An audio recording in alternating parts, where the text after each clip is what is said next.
Hello friends, welcome back to my channel astro guidance by M K Sahu. आज हम ग्रहों की दृष्टि की इस सीरीज में देवों के देव बृहस्पति जो ग्रह हैं उनकी 7वीं दृष्टि के बारे में चर्चा करेंगे।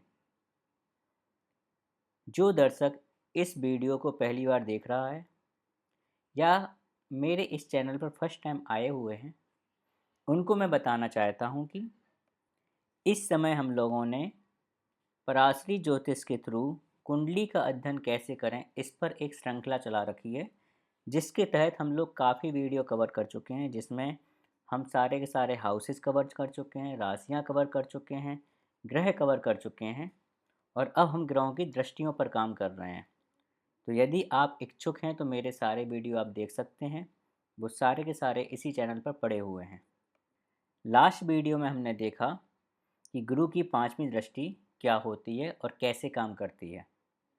आज हम इसी तरह से गुरु की 7वीं दृष्टि के बारे में बात करेंगे और गुरुदेव को कुंडली के हर भाव में बैठाकर देखेंगे कि जब उनकी 7वीं दृष्टि कहीं पर पड़ती है, जिस भाव में पड़ती है, उस भाव के किस तरह के फल प्राप्त होते हैं। ज्योतिष शास्त्र में हर एक ग्रह की 7वीं दृष्टि मानी जाती है, लेकिन 3 ग्रह ऐसे हैं जिनकी 2 अलग स्पेशल दृष्टि होती हैं। वो 3 ग्रह कौन कौन से हैं? गुरु, मंगल और शनि। तो गुरु की हम 5वीं दृष्टि, जो कि गुरु की स्पेशल दृष्टि मानी जाती है, उसके बारे में हम लास्ट वीडियो में देख चुके हैं। आज हम बात करते हैं गुरु की 7वीं दृष्टि। तो गुरु की 7वीं दृष्टि क्या होती है कि गुरु जिस घर में बैठे होते हैं उससे 7वें घर, मतलब 7 घर आगे अपनी दृष्टि डालते हैं। जैसे कि अगर मैं देखूं गुरु यहाँ पर लग्न में बैठे हैं तो उनकी 7वीं दृष्टि कहाँ जाएगी? अब हम उससे 7 घर आगे काउंट करेंगे। 1, 2, 3, 4, 5, 6, 7। तो ये घर जो है, यहाँ पर गुरु की 7वीं दृष्टि पड़ेगी। ठीक इसी प्रकार से यदि गुरु यहाँ पर बैठे होंगे सेकंड हाउस में, तो उनकी 7वीं दृष्टि जो है इस भाव में 8वें घर में पड़ेगी। अब हम सबसे पहले देखते हैं कि गुरु की 7वीं दृष्टि क्या कहती है, उसका मतलब क्या है। जैसे हमने अपने लास्ट वीडियो में देखा कि गुरु की जो 5वीं दृष्टि है वो आपके पूर्व जन्म में किए गए जो भी पुण्य काम है उसकी वजह से है। मतलब गुरु की 5वीं दृष्टि जिस घर पे पड़ती है उस घर के जो बेनिफिट हैं, जो कार तत्व हैं, वो आपको आपके पूर्व जन्म में किए गए पुण्य के कारण मिलते हैं। मतलब क्या हुआ? मतलब ये हुआ कि आपको वो कार तत्व को लेने के लिए कुछ प्रयास नहीं करना होगा। आपके पिछले जन्म में आपने जितने भी कर्म, पुण्य कर्म किए होंगे, ऑटोमेटिक गुरु की 5वीं दृष्टि के कारण जिस घर में वो 5वीं दृष्टि पड़ेगी, ऑटोमेटिक उसके कार्य तो आपको मिल जाएंगे। आपको कोई प्रयास नहीं करना होगा और ना ही आप उसको चेंज कर पाएंगे, क्योंकि ये जो हैं वो आपके पूर्व जन्म के किए गए कार्य के अनुसार ही मिलेंगे। हाँ, जैसे कि मैंने आपको बताया था कि आप ज्ञान को अर्जित कर कर इन कार्य तत्वों को और बढ़ा सकते हैं। तो बेसिकली अगर हम देखें तो 5वीं दृष्टि से आपको बिना प्रयास किए वो कार्य तत्व या वो सिग्निफिकेंस मिल जाते हैं। अब गुरु की 7वीं दृष्टि क्या बोलती है? 7वीं दृष्टि कहती है कि जहाँ पर भी गुरु की 7वीं दृष्टि जाएगी उस घर के प्रति आपको लगातार प्रयत्न करने होंगे। उसके घर के जो अचीवमेंट हैं, जो भी सिग्निफिकेंस हैं, उसको अचीव करने के लिए, जो कार्य तत्व हैं उसको अचीव करने के लिए आपको प्रयास करने होंगे। लेकिन ये प्रयास आप अपनी खुशी से करेंगे। आपका मन करेगा वो करने के लिए कि नहीं, ये तो मुझे करना ही है। तो जो भी आप प्रयास करेंगे वो आप अपने मन से करेंगे। सेकेंडली गुरु क्या है? गुरु ज्ञान है। गुरु सलाह है। सलाह मीन्स एडवाइस, कंसल्टेंसी, टीचिंग। तो गुरु की 7वीं दृष्टि जिस घर पे पड़ती है आप उस घर से रिलेटेड लोगों से बात करना चाहते हैं, अपना ज्ञान जो भी आपके पास ज्ञान है उनसे साझा करना चाहते हैं, उनको एडवाइस देना चाहते हैं, उनकी कंसल्टेंसी करना चाहते हैं और आप ऐसा करते रहते हैं। अब हम इन दोनों चीज़ों को गुरु को इस कुंडली में अलग अलग भाव में बैठाकर उसकी जो सातवीं दृष्टि है वहाँ देखेंगे कि हम इन दोनों कार तत्व को कैसे यूटिलाइज करेंगे, किस तरह से हमारी प्रेडिक्शन बनेगी या वो जातक जो होगा वो किस तरह से काम करेगा जिसकी कुंडली में गुरु किसी भी भाव में बैठकर सातवीं दृष्टि किसी दूसरे भाव में डाल रहे हैं। तो यदि किसी की कुंडली में गुरु जो है लग्न में बैठे हुए हैं, लग्न में बैठने का मतलब क्या है, वो अपनी सातवीं दृष्टि कहाँ डालेंगे, सातवें हाउस में। सातवां हाउस क्या है, सातवां हाउस है अन्य लोगों का हाउस, दूसरों का घर, जहाँ पर आप दूसरे लोगों से बातचीत करते हैं। सातवां घर क्या है, आपके बिजनेस का। सातवां घर क्या है, आपके रिलेशनशिप का। रिलेशनशिप में मतलब मैरिड लाइफ, आपके पार्टनर का। तो इस स्थिति में आप क्या करेंगे, जब सातवीं दृष्टि यहाँ पर पड़ेगी, आप अपने पार्टनर को, जो भी आपका पार्टनर है, आप हमेशा चाहेंगे कि वो राइज करे। आप हमेशा अपने जीवन साथी और अपने ग्रस्त जीवन जो आपकी मैरिड लाइफ है उस पर लगातार आप काम करते रहेंगे, आप प्रयास करते रहेंगे उसको बेटर बनाने के लिए। और जो आप बेटर बनाने के लिए काम करेंगे वो आप अपनी खुशी से करेंगे। आप हमेशा चाहेंगे कि आपका पार्टनर जो है वो एक ऊंचाई तक जाए, वो कुछ अच्छा अचीव करे, आपका जो मैरिड लाइफ है वो काफ़ी अच्छी हो। इसके लिए आप लगातार प्रयत्न करते रहेंगे और जो प्रयत्न करेंगे वो अपनी खुशी से करेंगे। इस अगर मैं यहाँ पर दूसरा एग्जांपल लूँ, दूसरा एग्जांपल क्या है कि आपका बिजनेस। तो यहाँ पर आप क्या करेंगे, अपने बिजनेस को स्टेबल करने के लिए, उसको एक्सपेंड करने के लिए आप लगातार प्रयास करेंगे और जो प्रयास करेंगे वो भी अपनी खुशी से करेंगे। अब दूसरा मैंने क्या बताया था, दूसरा मैंने बोला था कि जहाँ पर भी साथ में दृष्टि होती है आप उनके साथ कंसल्टेंसी करना चाहेंगे, अपना ज्ञान को साझा करना चाहेंगे। तो यहाँ पर क्या होता है, इसमें हम ये कह सकते हैं कि जो भी आपका पार्टनर है आप हमेशा हर कदम पर उसको सलाह देते हैं, एडवाइस करते हैं, अच्छा एडवाइस करते हैं और अपना ज्ञान उसके साथ साझा करते हैं जिससे कि वो कुछ अच्छा अचीव कर पाए। ठीक इसी प्रकार से ये, क्योंकि ये दूसरों का घर है, तो आपके इर्द गिर्द, आपके आसपास जितने भी लोग होते हैं, जैसे आप बिजनेस कर रहे हैं, बिजनेस में आपके पास कस्टमर आ रहा है, आप उनसे भी अपना ज्ञान जो है साझा करते हैं, उनको भी एडवाइस देते हैं। कोई भी आपके पास आ जाएगा अपनी प्रॉब्लम लेते हुए, आप उसको एक अच्छी सी एडवाइस दे दोगे। तो ये काम आप करते हैं यदि गुरु आपके लग्न में बैठा हुआ हो। अब यदि हम बोलें कि गुरु जो है आपके सेकंड हाउस में, मतलब यहाँ पर बैठा हुआ है जहाँ पर लेजर मैंने डाला हुआ है अभी, अगर इस घर में गुरु बैठे हुए हैं सेकंड हाउस में, तो अपनी सातवीं दृष्टि कहाँ डालेंगे, वो डालेंगे अपनी आपके आठवें घर में। आठवां घर क्या है, आपके इन लॉज का, ऑकल्ट का। तो आप यहाँ पर क्या करेंगे, आप ऑकल्ट की साइड इंटरेस्टेड रहेंगे और उसको समझने के लिए लगातार प्रयास करते रहेंगे। और जो ये प्रयास होगा ये आपकी खुशी से होगा। ऐसा नहीं है कि कोई आपके ऊपर ज़ोर ज़बरदस्ती करेगा, कि उसको ज़बरदस्ती आपसे बोलेगा कि नहीं आपको ऑकल्ट पढ़नी है। अपने आप ही आपका इंटरेस्ट ऑकल्ट में आएगा और आप उसको समझने के लिए काफ़ी प्रयास करते रहेंगे। आप अपने इन लॉज के साथ जो भी आपका ज्ञान है वो साझा करेंगे।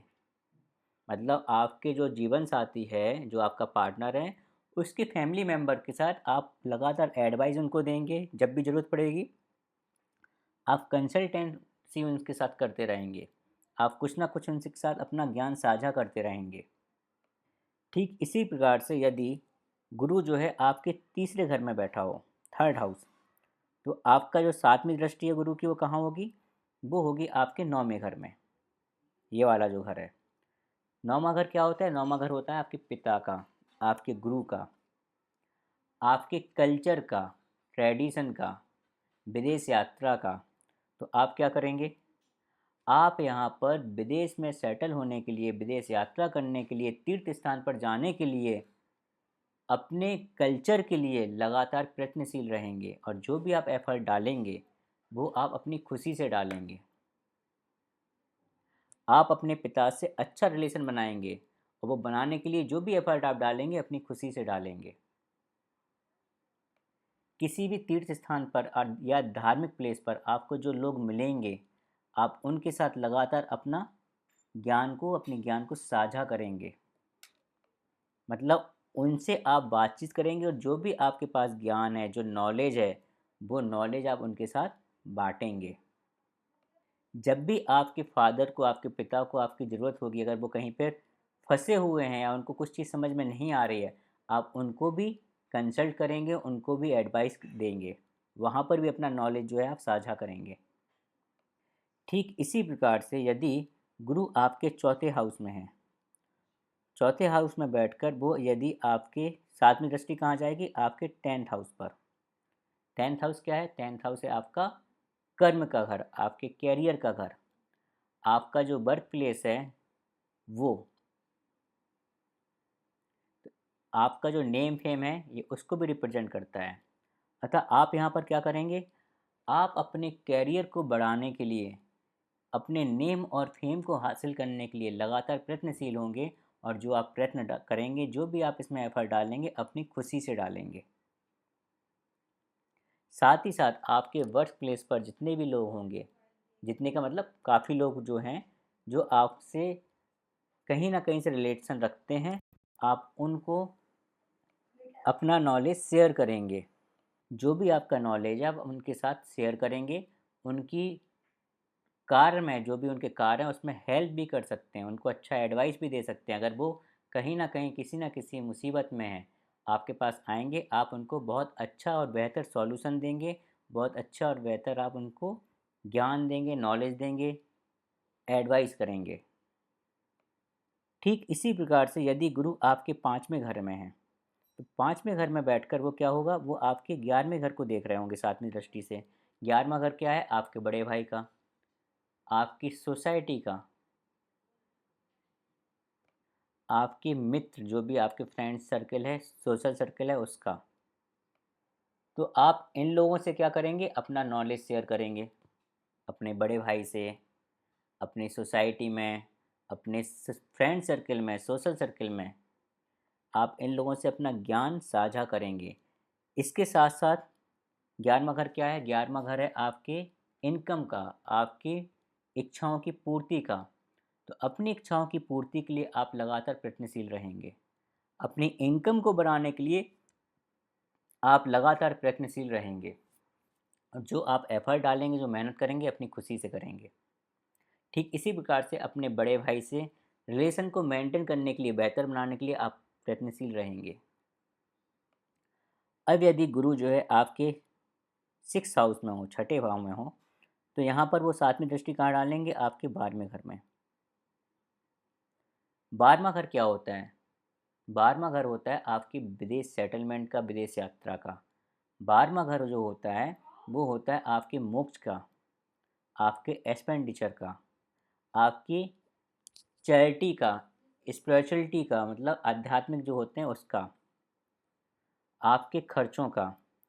तो इस केस में आप क्या करेंगे? आप जो भी खर्च करेंगे वो अपनी खुशी से करेंगे। आप जो चैरिटी करेंगे अपनी खुशी से करेंगे।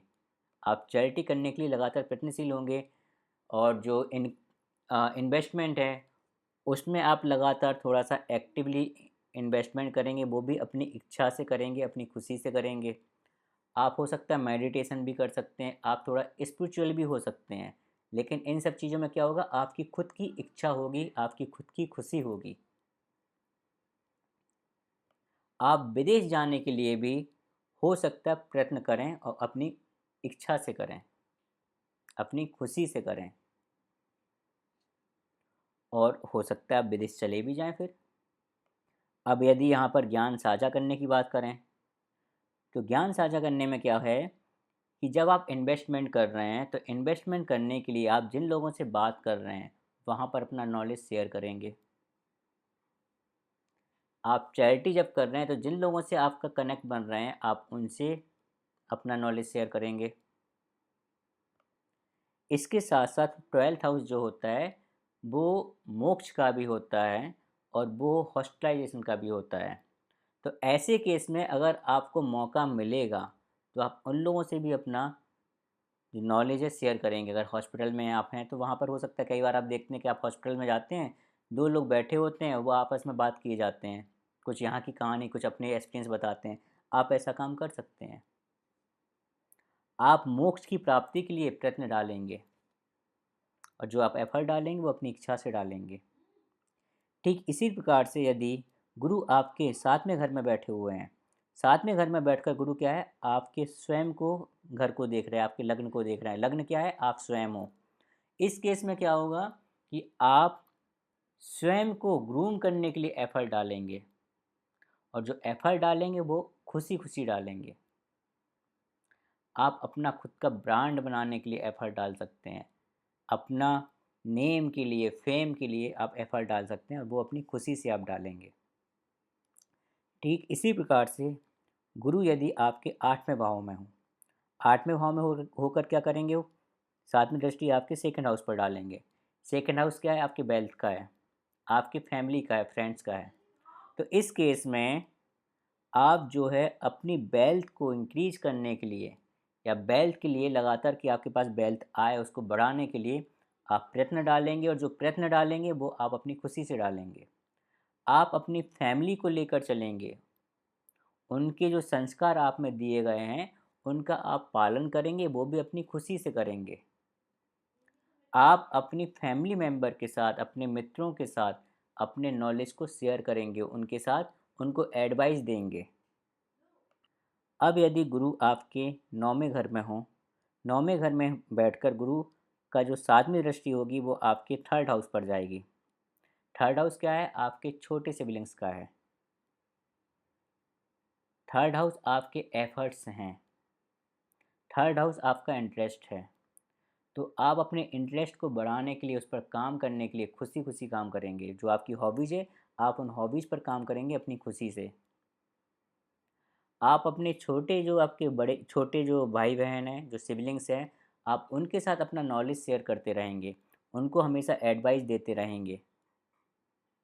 आप किसी भी चीज़ में जो एफ़र्ट डालेंगे, वो एफ़र्ट आप खुशी खुशी डालेंगे लगातार, और उस एफ़र्ट से आपको जो रिज़ल्ट मिलेगा वो अच्छा मिलेगा। क्योंकि गुरु की जो 7वीं दृष्टि होती है, गुरु क्योंकि शुभ ग्रह हैं, तो जहाँ पर भी दृष्टि डालते हैं वो शुभ दृष्टि डालते हैं, और उस घर के जो कार्यतत्व हैं उनको थोड़ा ईजी कर देते हैं। तो जो आप एफ़र्ट डालेंगे किसी भी चीज़ को अचीव करने के लिए, आप वो ईज़िली अचीव भी कर पाएंगे, और खुशी खुशी एफ़र्ट डालेंगे वो।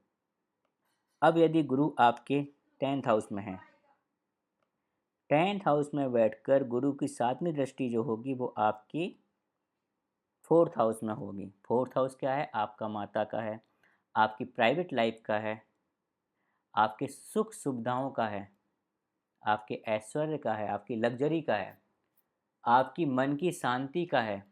अतः इन सब के लिए आप प्रयत्नशील रहेंगे, अपनी माता के साथ संबंध को अच्छा बनाने के लिए प्रयत्नशील रहेंगे, अपनी सुख सुविधाओं को बढ़ाने के लिए प्रयत्नशील रहेंगे, अपनी प्रॉपर्टी बढ़ाने के लिए, अपनी लग्जरी को बढ़ाने के लिए प्रयत्नशील रहेंगे। और जो भी आप प्रयत्न करेंगे वो अपनी हंसी खुशी से, अपना इच्छा से आप वो प्रयत्न करेंगे वहाँ पर, ये सब अचीव करने के लिए। आप अपनी माता के साथ अपना नॉलेज शेयर करेंगे, आप अपनी प्राइवेट लाइफ को अच्छा करने के लिए प्रयत्नशील रहेंगे, वो भी आप अपनी इच्छा से, अच्छी सोच के साथ आप करेंगे। वो आपका मन करेगा वो करने के लिए कि आपकी प्राइवेट लाइफ और अच्छी हो। आप अपने घरेलू वातावरण, जो डोमेस्टिक जो एटमॉस्फेयर होता है, उसमें जो डोमेस्टिक आपका एनवायरनमेंट है, वहाँ पर भी आप अपने नॉलेज को शेयर करेंगे, लोगों को सलाह देंगे। यदि गुरु जो है आपके 11th हाउस में है, 11th हाउस में होकर क्या करेंगे, आपके 5वें घर को देखेंगे वो 7वीं दृष्टि से। 5वां घर क्या है, आपकी संतान का है। 5वां घर आपकी उच्च शिक्षा का है। 5वां घर आपकी प्लानिंग को एग्जीक्यूट करने का है। 5वां घर आपके लव अफेयर का भी है। तो इन सब चीज़ों पर आप जो प्रयत्न करेंगे वो भी अपनी खुशी से करेंगे। अपने बेटे को, अपनी संतान को, अपनी बेटा बेटी जो भी आपकी संतान है उसको आगे बढ़ाने के लिए आप लगातार प्रयत्नशील रहेंगे। अपनी खुशी से आप उनके साथ अपना नॉलेज शेयर करेंगे। आप अपनी उच्च शिक्षा हायर एजुकेशन के लिए अपनी खुशी से प्रयत्न करेंगे। जो आपका लव अफेयर है वहाँ पर भी आप अपनी खुशी से प्रयत्न करेंगे, प्लस वहाँ पर आप अपना नॉलेज भी शेयर करेंगे उन लोगों के साथ। अब यदि गुरु जो है आपके 12th हाउस में है, 12th हाउस में होकर वो आपके 6th हाउस को देख रहे हैं।